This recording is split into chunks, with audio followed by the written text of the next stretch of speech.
Existe um mistério quase inacreditável escondido bem nos nossos olhos. A gente costuma pensar que o açúcar, a glicose que consumimos, serve só como combustível, né? Aquela energia básica para manter a máquina biológica rodando. Mas e se eu dissesse que o metabolismo vai muito além disso? Ele atua literalmente como um engenheiro celular, reescrevendo ativamente as instruções do próprio DNA da nossa visão. É uma quebra de paradigma absoluta. Sejam muito bem-vindos a esta nossa explicação detalhada. Hoje, o foco é um artigo fascinante que foi publicado na revista PLOS Genetics em 2026. É uma jornada surpreendente que liga a biologia da glicose, um subproduto que conhecemos bem chamado lactato, e o controle superfino da expressão genética dentro dos olhos. O nível de precisão com que a ciência mapeou esse controle metabólico microscópico é brilhante e revoluciona totalmente o que a gente achava que sabia sobre o funcionamento ocular. Então vamos mergulhar nisso. Nosso roteiro passa por 6 pontos centrais. Primeiro, a fome de energia do olho. Depois, o lactato como muito mais do que um lixo celular. A marcação física do DNA. As provas incríveis encontradas nos camundongos, os experimentos de laboratório com glicose e, por fim, o encontro exato do metabolismo com a genética. Parte 1. A fome de energia do olho. As extremas demandas metabólicas da visão. Para dar um passo atrás e olhar o panorama geral, precisamos entender que a retina dos mamíferos é feita de neurônios incrivelmente famintos por energia. Só a retina humana possui mais de 105 milhões de bastonetes e 6 milhões de cones.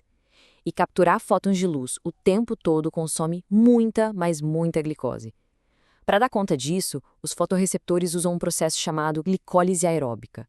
Essa quebra de açúcar acontece numa velocidade espantosa. É um modelo muito parecido com o metabolismo intenso das células de crescimento superacelerado, tipo as cancerígenas, sabe?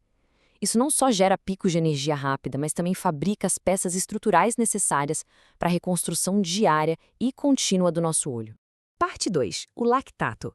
Muito mais do que um mero lixo metabólico. O papel surpreendente de um subproduto. Como toda usina trabalhando a todo vapor, a retina gera um subproduto de forma constante, o lactato. Em um olho saudável, os níveis de lactato circulando são de 5 a 10 vezes maiores do que em qualquer outra parte do corpo. Historicamente, a biologia olhava para isso e pensava que era só fumaça do escapamento, um resíduo inútil. Mas é aqui que a pesquisa traz o conceito fantástico da laxelação de estonas.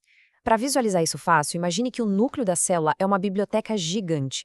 O DNA é aquele mar de manuais de instrução e as estonas são as estantes dessa biblioteca. O grande segredo é que o lactato, na verdade, funciona como post-its coloridos colados nessas estantes, dizendo para o bibliotecário celular exatamente quais manuais precisam ser lidos para que a visão funcione perfeitamente. Parte 3. Marcando o DNA. O caminho bioquímico do açúcar até a expressão genética. Agora, o que é realmente interessante neste slide é a forma como podemos seguir esse caminho visualmente passo a passo. Olha a fluidez disso. A glicose entra na célula e sofre uma quebra, transformando-se em piruvato.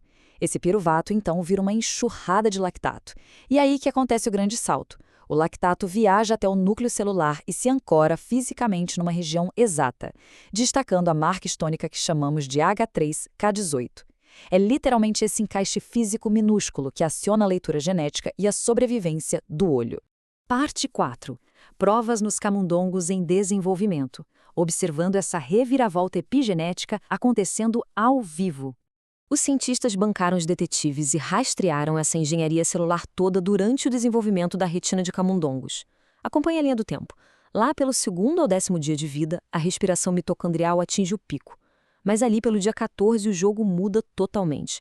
A glicólise assume o volante como a fonte principal de energia. E o mais impressionante, justamente nessa hora, a produção de energia, o lactato e a marcação dos post-its no DNA disparam em perfeita sincronia. Quando chegamos ao dia 28, a retina está totalmente matura, rodando com níveis altíssimos de energia e com o DNA intensamente etiquetado com lactato. E quando fazemos um mapeamento genético global, o padrão que aparece é inegável. À medida que a retina amadurece funcionalmente, esses memorandos adesivos, formados pelo lactato, se agrupam com uma precisão cirúrgica nos promotores dos genes mais ativos. Onde a atividade biológica essencial rolando, o lactato está lá, trabalhando lado a lado com marcas clássicas de ativação, como a H3K27AC. Tudo perfeitamente orquestrado. Parte 5. Os experimentos com glicose. Vamos avançar e ver como isso se desenvolve testando os limites desse ecossistema. Para provar que uma coisa causava a outra de fato, eles realizaram testes dramáticos em tecidos oculares vivos. O resultado do teste AB é claríssimo. De um lado, dar altas doses de glicose gera um rio de lactato na célula, o que turbina instantaneamente aquelas marcas epigenéticas e dispara a expressão dos genes. Do outro lado, quando eles usaram um inibidor sintético para bloquear a quebra inicial do açúcar, o lactato despencou. Isso simplesmente passou uma borracha na cromatina, apagando as marcas vitais do DNA e desligando completamente as instruções genéticas essenciais da retina. Parte 6. O encontro entre metabolismo e genética. O que esses genes marcados realmente fazem?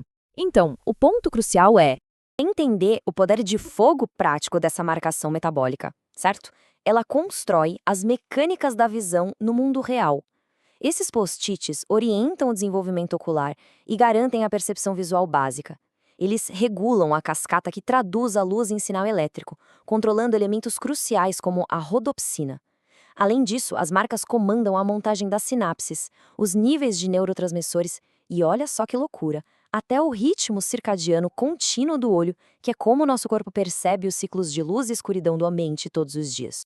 E isso nos leva à conclusão central que os pesquisadores chegaram. A modificação atua como uma ponte definitiva que liga a glicólise e o lactato diretamente ao estado da nossa cromatina.